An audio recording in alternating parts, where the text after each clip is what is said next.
I'd love to start with your story. I know your story, but most people don't. I'd love to know just quick your story. Yeah, I'm a daughter of teenage parents. My mom was 17 when she got pregnant. I come from a very small town in Brazil.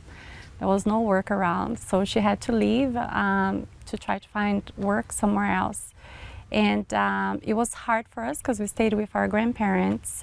They're very loving, but I come from a family where alcohol was an issue. So my grandfather was an alcoholic. Later on in life, my mom became an alcoholic too.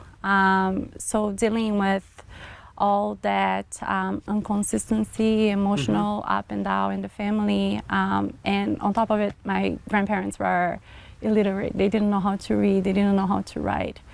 But I always had like this desire, you know, like to do better, you know, to really have a family, to really have a home where we would be stable and know that, you know, we can come home and it's a safe environment. So I moved to England when I was 19. It is a big jump. And the reason that I decided to move to England is because I was raped at age 15. Wow. At gunpoint by a stranger in the streets of my town. Thank you God I'm still alive to tell you this story. A lot of women are not. Before me there was 8 other women. So he got arrested. But because of his good behavior, they have those things in Brazil. If you have a good behavior, you can cut short your time, and he was going to be released. I got really scared, and because I thought that he was going to end up doing something against me or against my family. So I just decided to move to England and work as a waiter. Didn't speak a word in English. My first interview was in a bar in Piccadilly Circus, and the guy who brought me said, whatever he asks you, just say yes. And he keeps asking me questions like yes, and then at the end he's like, you don't understand anything that I'm saying, right? I'm like, yes. So, but little by little, I started learning the language. I knew Spanish, so that was very helpful to me. And the more that I got educated, I was able to get better jobs. And then in 2005, I moved to the US, and then I spoke English. So I started working marketing, and from them, I had a chance to work with Ronaldinho, the soccer player, which was like a very proud moment for my family. He was playing for Barcelona, and I was able to do few projects with him in Barcelona, in Italy. Was able also to work with Nissan, with Burger King, with Walmart, like amazing global brands, big campaigns. And the reason that I tell you that I tell that story, and I start my mastermind with, I have a little documentary about my story, is like, it doesn't matter where you come from, it doesn't matter the hardships that you go through in your life. You know, if you believe in your persistence and if you're kind, great things will happen to you. I work until I was 35 in public relations. My last project was the World Cup in Brazil. I was very proud of it. Yeah, that's great. And then I said, okay, now it's time to be a mom. And then I stopped everything that I was doing, started investing in real estate so I could have some income while I was home with my son. But you know, like, my mind never stopped. You know, I was happy, I was with my son, but I was like, I need to do something else. I need to do something else. And then, there we go. Dean Graziosi, Tony Robbins put together a live, and I watched that live. I was like, I think that's it. And I did it, and I obsess about it. And literally, if you ask my husband, he's gonna say, you're losing your mind. I'm like, I know, but this is so good. And I just couldn't stop. Like, from the first one to the next one, took a lot of notes, and my mind was just like, you know. 4 months later, 5 masterminds in Brazil. So you've done 5 masterminds already? I know, I saw the last one that you posted in the Facebook group. That was amazing. And everybody say hi. They didn't know me, but they're like, hi. So I just finished the other one, and in 2020 now, my team is so great that we want to do one just focus on women. There are business owners, and then one for real estate. I love how fast you went. So I love the story at like this height. I want to like bring it down a little bit. So you did something amazing. You said, I want to stay home and be a mom. And how old is your son? 4 years old. He's 4 years old now, right? So you spent 3.5 years being a mom and out of the business world. Even though you had all this knowledge, you were doing that, and that's so noble and so amazing. But you had an itch to get back and impact. Did it seem, when you watched Tony and I, and before you got involved in KBB, did it seem odd, or did when you saw it, you were like, no, this is me? Are you talking about like the live? Like to be in the knowledge business, or to do masterminds, or to do group training. Like for so many people, it seems so. Yes, I'm not gonna lie to you. Like the idea of doing a mastermind. First, I didn't even know what a mastermind was. I know workshops, but like mastermind. What is a mastermind? I actually Googled it. Yeah. But once I started learning more, and I always felt like I don't think I can do this. But something inside said, just keep doing what Dean is teaching you. Follow every single thing, every bit of advice that he's giving you. And Dean, seriously, that's what I did. Like some of your modules, whatever you told us to do, I follow it, and boom. It works. And I say that a lot through the course. I'm like, trust me, it's not something I made up overnight. This is Tony's 40 years, my 25 years together. And I love hearing that. But I really love watching the videos and the pictures that you sent in of doing a group and doing the training. So I'd love to, and I'm going to probably bounce around a lot because I love hearing this story. So being a mom, you're out of the workforce for 3.5, 4 years. You decide, I'm going back in. Your family must have thought you were crazy. Like, you're going to do what? You're going to get people to pay you to put in a room to train them what? Exactly. But what kept you going? The feedback, and knowing that I am really, really doing something that is meaningful. Isn't that the best feeling of it all? I mean, even you being here right now, to know that we help spark something in you is what drives me every day.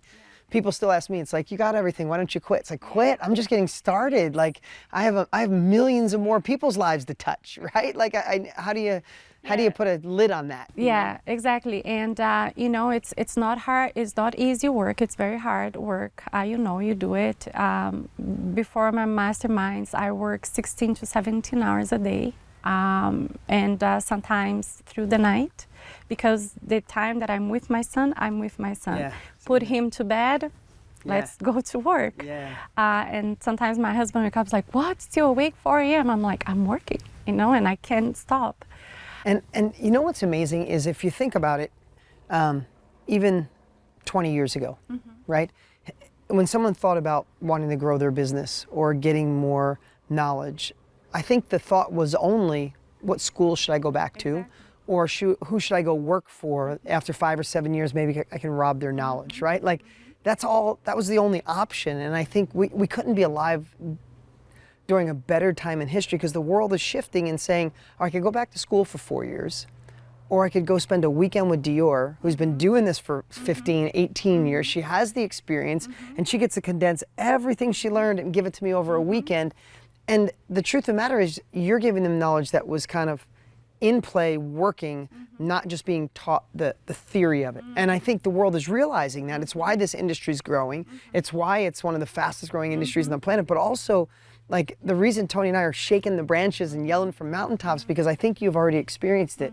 It's the greatest feeling in the world that you give, and you can watch on their face that they just got something that they're going to use.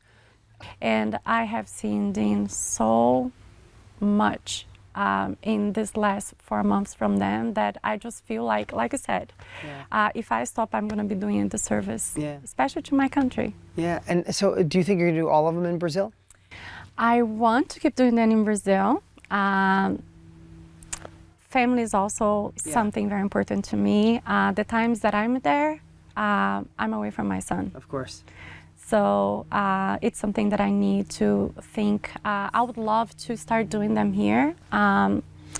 Again, like thinking about a niche, I always want to work with audiences that have been through some hardships. Like I'd love to work with the Hispanic market here, for instance, you know, because I can relate to them, they can relate to my pain. Yep. And I can tell them, like, if I did it, you can do it as well. Well, I have to tell you, I really just want to do more listening. I've heard your story on video, and I heard your story through Lainey, but it's pretty amazing and remarkable, the journey you've been on, because there's so many people right now watching or eventually will watch, and they feel, you know, I could do this if my past didn't hold. And it's not an excuse. It's a real deep feeling. Like it's a feeling that someone kind of pulled the rug out from you at a certain age, and to have you know that you were born to, you know, a mom who was 16, illiterate grandparents raising you. It's so sad, the rape. I know that you probably found a way to say that shifted your life, right? That happened for you, not to you, right?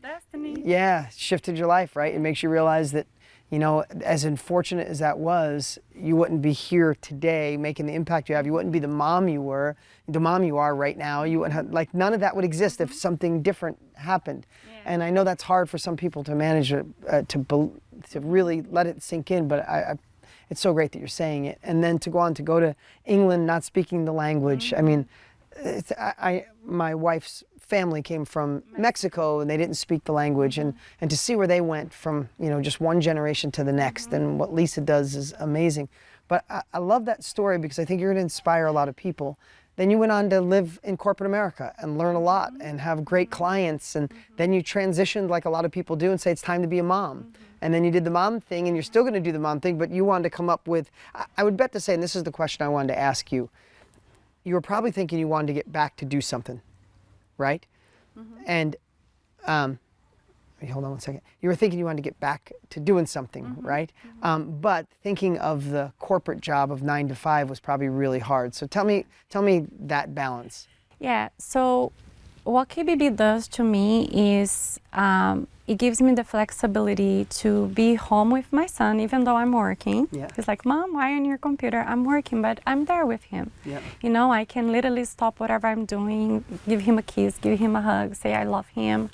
And I think also shows him that Mom works and she loves you, and she can be home and she can take care of you. And I think and it's great to teach by example.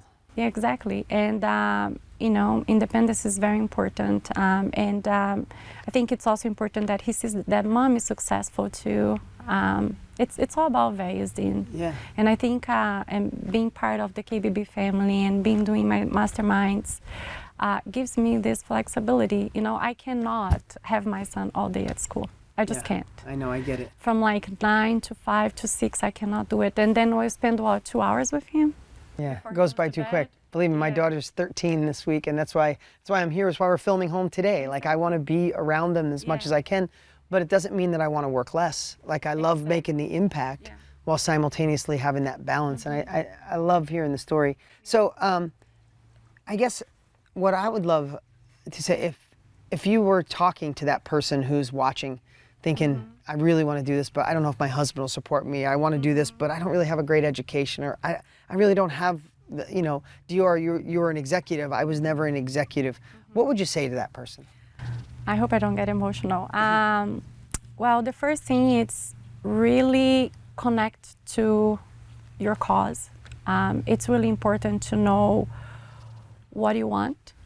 And how can you help people? Because Dean, I never liked sales. I always told myself that I was a horrible salesperson, because I have this image that if you're selling, you're kind of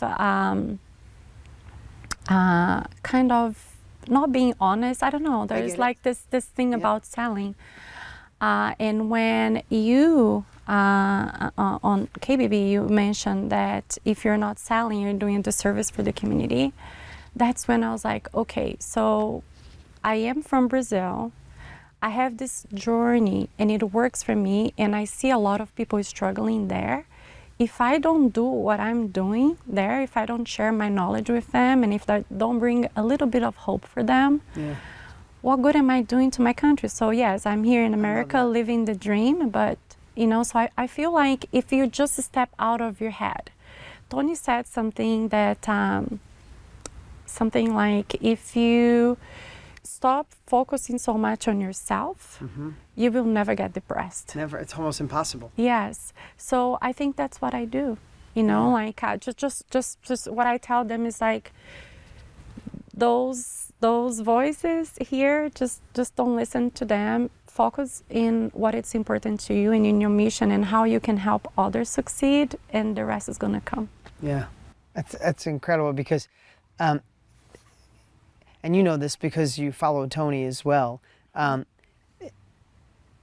It's always the story we tell ourselves on why it won't work. It's never the husband who doesn't support you, or the parents that were mean to you, or the money that you lack, or the place you live. Even though, not that I'm saying that's not a barrier or it's a challenge that you can overcome, but it's never that. It's always the story, because you realize, and that comes in really crystal clear, is when the story changes and then everything looks different. It's like you put on a different pair of glasses.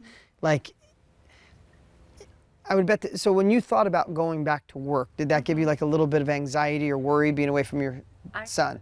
It was awful. I was like, I know I can get a job and be like a VP in a big corporation, but I'm not gonna have time with my son. Right. I can do it. Right. So it seems like, it would seem like, well, I can't go back. I can't do anything, because if I go back, I'm gonna leave my son. Right. And then you put a different pair of glasses on, you go, whoa, wow, I can share what I know, I can help people in my home country, and I could still be there for my son. Most of the time, you just found a way to make it all work, right? So you're still finding a way to be creative, to impact people, to generate revenue, and not compromise your son. So what I always think of is like, nothing changed. There wasn't a paradigm shift. There wasn't a new president. The economy didn't change. It was just your thought, your belief about the circumstance changed, and now you're excited about it. And I love watching your videos. I love your enthusiasm. I love the impact you make. I love that you send pictures of when you're doing the mastermind. So tell me what your next mastermind is going to be. So, Dean, it's not going to be my next mastermind. It's going to be the next. Yeah. Because I want to do one focus on women and help them develop their business. I want to focus on real estate, because part of me, what first brought me the flexibility to be with my son was the homes that I have as a real estate investor. And I'm going to continue doing, my first one, which is helping entrepreneurs get their business up and going. Amazing. And you're just going to keep getting better. And the fact of the matter is, when you teach, you get better. I bet you feel that already, especially because you had kind of 3 years off. You're probably like dusting off, getting the dust off, right? Because you were like in the groove, go, and then mom, right? Not that you lost any of your capabilities or your knowledge, but you just had to bring it back to the surface. And then I was thinking, when we go to Las Vegas, and there's going to be, say, 60, I think we can fit 6,200 people in the room. There'll be 6,200 people like you guys. Think how many lives 6,200 impacting thousands and tens of thousands and hundreds of thousands. And I'm thinking the community is 21,000 people right now and growing. We really have a chance to change the world. Absolutely. Like, it's not just this crazy vision. Everybody says they're going to change the world. I really think, and it's not just Tony and I think Tony and I have helped facilitate and bring this amazing family together that's growing bigger than us. And then one thing is to be positive and to believe that things are going to work out. In a way, another thing, it's continue doing good, but also bringing income. Yeah. And I'll tell you, like, this formula that you and Tony put together on this program, it's like, I love that question. When Tony asked, like, if you're at the end of your life, what matters the most to you, a huge amount of money or have impact the life of many? And Tony's like, why I cannot have both? And I'm living this right now. Yeah. And that is the greatest thing. It's so funny. I just was on stage with Tony, and there was like 18,000 people in the room, and I said that exact question. I said, who in here at the end of your life, great life, you're 100 years old, in your life, you had one choice, one or the other, massive amounts of money or massive amount of impact? Who would choose money? No one raises their hand. And then when I say who would do impact, everyone raised their hand. I said, keep your hand up. if you'd love to do both. And the place goes crazy. Like, I think we're all designed. I mean, because we all feel I have to make money doing this and then I can help people. But what if you just merge the two? And Tony and I have been blessed to do that for 60 years, combining our time. And it's time for everyone. Like we were saying before, 20, 30 years ago, this would have been a really difficult niche for you to get into. We didn't have access to people through social media. We didn't have text messages or Instagram or Facebook or iTunes. None of that existed. So now it's like you have this platform where you could take that, how long were you in PR? 18 years. 18 years. So you take 18 years and able to condense that, as Tony says, decades into days and teach people. Because when people say to me, I don't, you know, I've only been in my field for 3 years. And I say, okay, are you good at it? Yeah, I'm amazing at it. I'm like, did you stumble? Did you fail? Did you go through really tough times? Yeah. Did you have some great wins? Yeah. I said, right now, in the world, there are thousands of people starting on day one. They're in day one, which you have 3 years in. I said, if you could go back 3 years ago to yourself, 3 years younger, the day you were starting, how much knowledge could you give your younger version? Everybody's like, oh my God. I'm like, well, that's all we do. I mean, think if you could go back 18 years, 18 years with 22 years ago, and spend a day with your younger version. How much further could you be ahead? And I think about that when I do my own masterminds. When I'm walking in a room, I'm like, pretend I'm in the room and I'm 20 years younger. What would I teach? And when you do, it's like you watch it you watch their faces change. You watch when they write so fast they can't stop. You watch they leave and they're hugging you. It's because you just condensed so much trial, error, pain, struggle that you did, and you gifted it to them. And I just hope Tony and I can keep this momentum because I think this really is going to change the world. I agree. And Dean, it's one person at a time. It is. And in my masterminds, you probably saw in some of the videos people cry, and they look at me, people who just see the videos, and I don't have a big follower on my Instagram, because people on my Instagram are the ones who attend my masterminds. But people who just join and they look at me, it's like, why are they crying? I'm like, because they get in contact with themselves and they realize something that they didn't realize before. And those are tears of happiness, And I'm teaching them marketing, and people are crying because exactly, like something shift inside. And I'm sure that this mission that you and Tony put up, Well, I'm really proud of what you're doing. I'm really glad you came in. And Dean, seriously, like I never in a million years I would have thought of doing what I'm doing if it wasn't for you and Tony. This program that you guys put together really, really means something. Oh, thank you so much. Yeah, thank you I'm so proud of you.